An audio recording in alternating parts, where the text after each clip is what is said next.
Gak putih. Udang putih.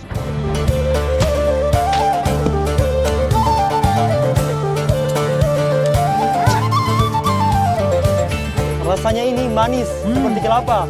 Hanya ini airnya sedikit.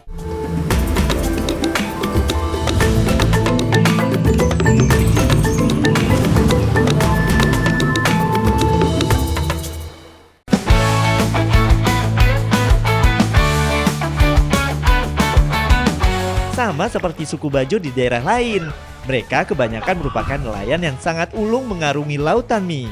Mereka lihai mencari ikan, udang maupun gurita di laut. Kita buka dengan yang seru-seru Ki. Setiap daerah memiliki permainan tradisional masing-masing.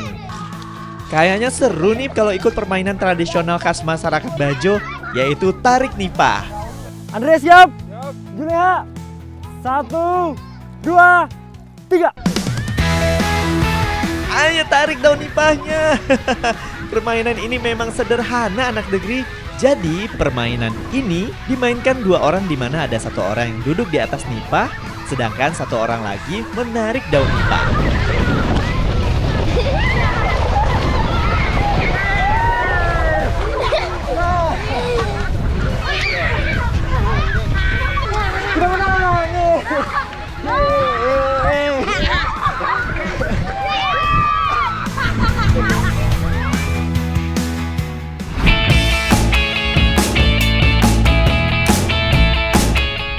Anak-anak suku Bajo Benteng ini tidak hanya suka bermain, tapi juga mahir mencari ikan ataupun udang.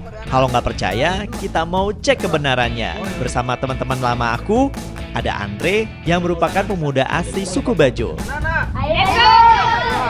Lagi apa ini? Angin dari. Oh, ini mau dipakai sebentar untuk tangkap udang? Iya. Sebentar saya ikut sama temanku Andre. Kita sama-sama cari udang. Iya, Oke. iya. Semangat. Untuk mencari udang ada berbagai cara Ki. Kalau anak-anak suku Bajo Benteng biasanya menangkap udang menggunakan jaring atau jala. Langsung kita berangkat. Keras. Nah, sekarang ini kita lagi cari doa putih atau udang putih. Kita menggunakan alat ini nih, dari kesan saya di sini nih, yang saya injak ini lumpur. Jadi pas saya angkat kaki saya ini susah geraknya. Tapi harus semangat. Ayo Andika, tarik lagi Niko. Jala untuk menangkap udang memiliki lubang yang sangat kecil. Jala yang dipakai mirip seperti kelambu tempat tidur maupun tempat saringan beras. Karena jala atau jaring lubangnya kecil, jadi yang terjebak biasanya udang ataupun ikan-ikan kecil lainnya. Nah, ini dia. Udang apa dia, Dek? Gak putih. Udang putih. Ini sejenis udang paname, tapi ini hidupnya di dekat bakau. Ini susah banget carinya. Biar satu, tapi kita tetap semangat. Lanjut lagi, Dek. Lanjut. Ayo. Lanjut. Karena baru dapat 1, kita dorong lagi jaringnya. Mantap nih, kita dapat lagi udangnya. Udang yang didapat sekilas mirip seperti udang faname. Namun udang ini hidup di perairan Payau. Warnanya juga putih. Gak heran kalau di suku Bajo, udang ini dinamakan doa putih atau udang putih. Nah, ini dia, belut laut. Selain dapat udang, kita juga dapat ini nih, hasil dari tarikan sama adik-adik. Ini dia bentuknya.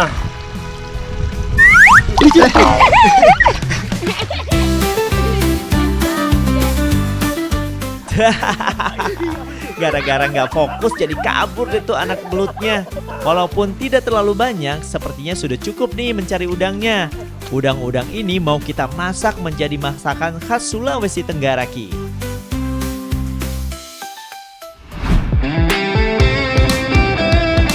Udang yang kita sudah tangkap tadi mau kita olah menjadi makanan khas Sulawesi Tenggara. Yang pertama kita olah tentunya udang-udangnya dulu toh. Udangnya kita potong dan bersihkan dari kotorannya. Untuk udang yang tidak dipotong, ya hanya dibelah bagian punggungnya saja. Sinonggi ini merupakan makanan khas Sulawesi Tenggara yang biasa dimakan dengan kuah ikan. Tapi sekarang saya mau ganti dengan udang. Udangnya besar-besar nih.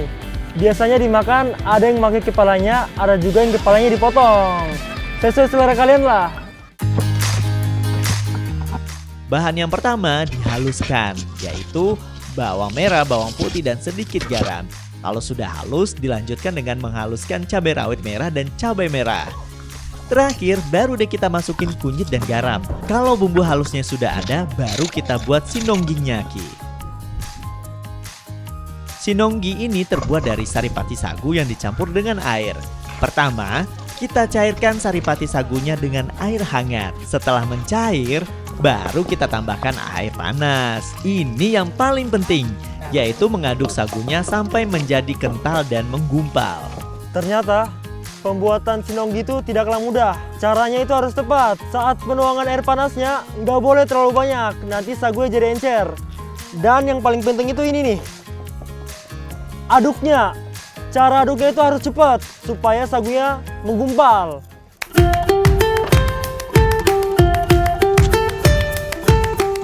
Jadi juga nih sinongginya. Sekarang kita mulai membuat kuah udangnya, Ki. Pertama, kita tumis bumbu-bumbu yang sudah dihaluskan tadi.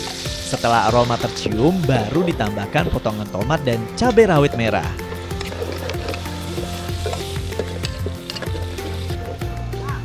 Terakhir, baru masukkan udang yang sudah aku bersihkan tadi. Selanjutnya kita kasih air matang secukupnya. Masak hingga udangnya matang.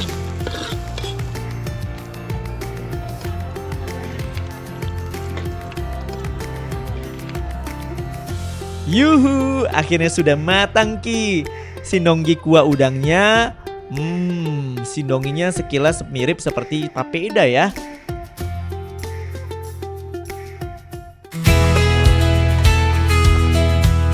Gimana rasanya ya? Sagu dimakan dengan kuah udang. Biar gak penasaran, langsung saja kita sikat.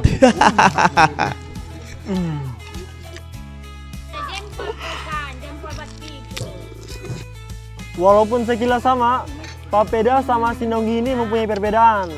Kalau papeda itu warnanya agak putih dan lebih lembek. Kalau sinonggi ini warnanya lebih gelap dan lebih padat. Tapi rasanya sama-sama enak.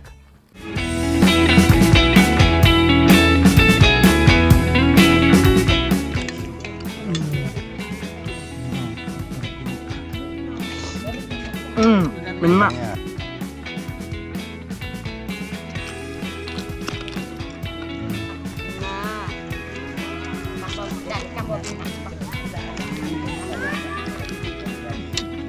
Enak.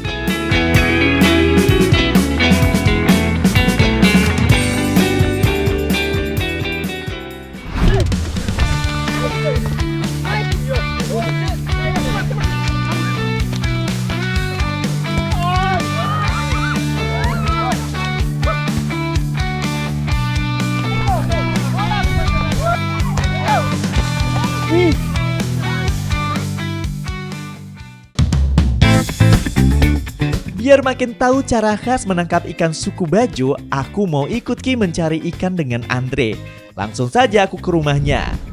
Andre, manakah? Katanya mau ajak saya panah ikan. Kasih dulu Pak Bokah mana? Kak suami, buat bekal. Ya. Saya bantu ikan dan bikin. Kau ajar saya?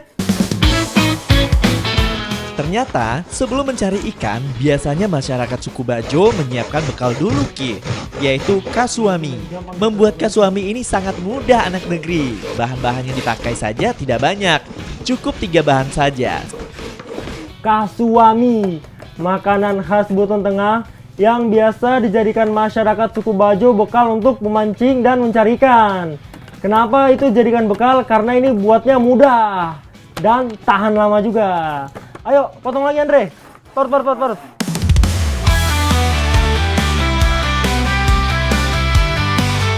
Singkong yang diparut ini akan dimasukkan ke kain untuk diperas saripati singkongnya.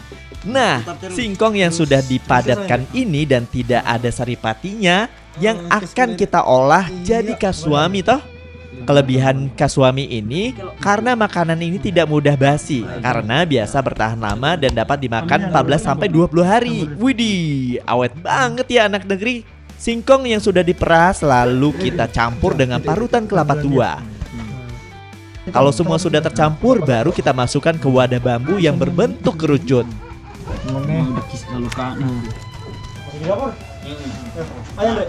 Ayo.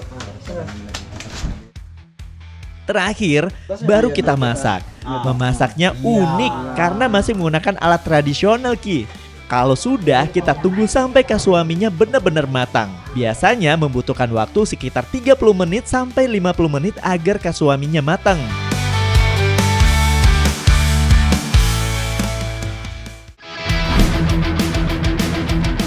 Ayo Andre, Sito, ajarin aku cari ikan khas suku Bajo Benteng. Laut adalah lahan kehidupan bagi masyarakat suku Bajo di Pulau Sulawesi. Apabila suku Bugis dan suku Mandar dikenal sebagai pelaut yang tangguh, namun suku Bajo mengambil peran sebagai nelayan yang terampil. Karena dari hasil kekayaan lautlah masyarakat suku Bajo menggantungkan hidupnya. Untuk mencari ikan ala masyarakat suku Bajo banyak caranya, Ki. Tapi yang paling terkenal yaitu dengan cara memanah.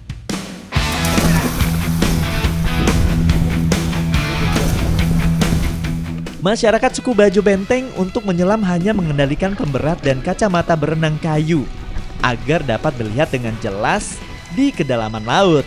Memanah merupakan cara tradisional suku Bajo menangkap ikan dengan menggunakan senapan tombak. Anak negeri, ternyata ini susah banget karena di sini anginnya lagi keras, jadi otomatis ombaknya juga keras. Semakin kita ke dalam menyelam, tekanannya tuh semakin tinggi. Aduh, pernapasan saya susah banget nih. Itu tuh si Andre, kita mau cari lagi. Wah, ternyata pas dicoba sulit juga, Ki. Aku nggak bisa menyelam sampai ke dasar, apalagi sambil memegang senapan tombaknya. Untuk mencari ikan ini memang perlu keahlian khusus. Salah satunya teknik menyelamnya. Dan harus kuat menahan nafas lama di dalam air. Untuk menangkap ikan dengan bedil ini, biasa Ji harus menyelam di kedalaman 7-15 meter. Andre, saya mau tanya kau, kenapa kau pas di dalam tadi itu kuat sekali menyelamnya? Memang orang suku Bajo itu dari kecil ada tradisi memang atau sudah diajar, Andre? Tradisi dari Pak Guru nih, kan nyarumeng di laut. Oh, sering menyelam dari laut pas kecil? Oh. Jadi gini anak negeri, orang suku Bajo itu dari kecilnya udah diajar menyelam dalam laut.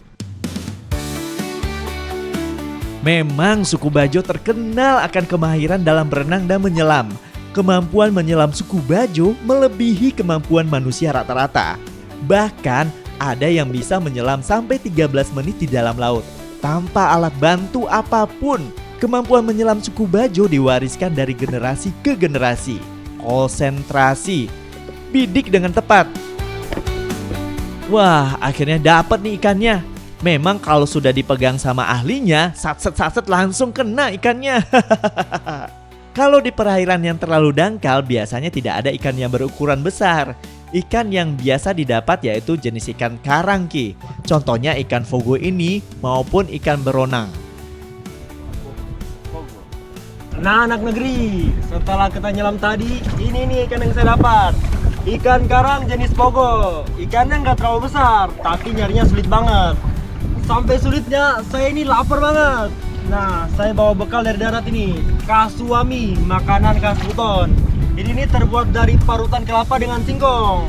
Bentuknya ini seperti gunung tadi. Nah, sekarang saya mau ajak Andre makan. Andre makan, Andre. Ya, Cito. makan. Ambil. Kasih Andre belum.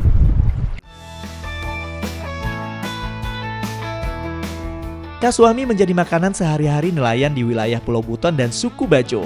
Hal ini karena di sini padi tidak bisa tumbuh. Jadi untuk mengganti nasi diganti dengan tanaman singkong.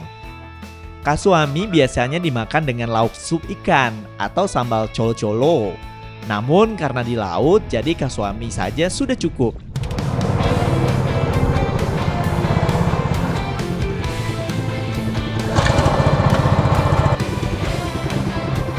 Setelah mencari ikan, biasanya masyarakat suku Bajo Benteng akan menjual ikannya ke daratan. Daratan yang paling dekat dengan perkampungan suku Bajo yaitu daerah Lawele, Kabupaten Buton. Masyarakat suku Bajo biasa menjual hasil tangkapannya ke kampung sendiri. Namun kalau ikannya tidak laku, biasanya akan dijual ke daerah lain dekat perkampungan suku Bajo. Nah, anak negeri, ini nih hasil tangkapan ikan tadi. Sekarang kita mau ke darat, mau ngejual ikannya di warga di sana tuh. Oke, semangat. Dan kapalnya, cepat-cepat. Berbekal perahu motor, aku, Andre, dan Sito menjual ikan fogo hasil memanah tadi. Karena di Lawale, pasarnya hanya ada di hari Kamis dan Minggu. Jadinya, kita berjalan kaki untuk menawarkan ikan dari pintu ke pintu. Ikan pogo. Berapa? 25. Oh, ya 20. Ya biar 20 saja. Makasih Tante. Dapat lagi. Untuk harga ikannya biasanya tidak dijual terlalu mahal, sekitar 25-30 ribu rupiah untuk seikat ikan fogo ini. Tapi kalau ikannya ukuran besar seperti ikan cakalang atau tuna, pastinya harganya lebih mahal. Dadah.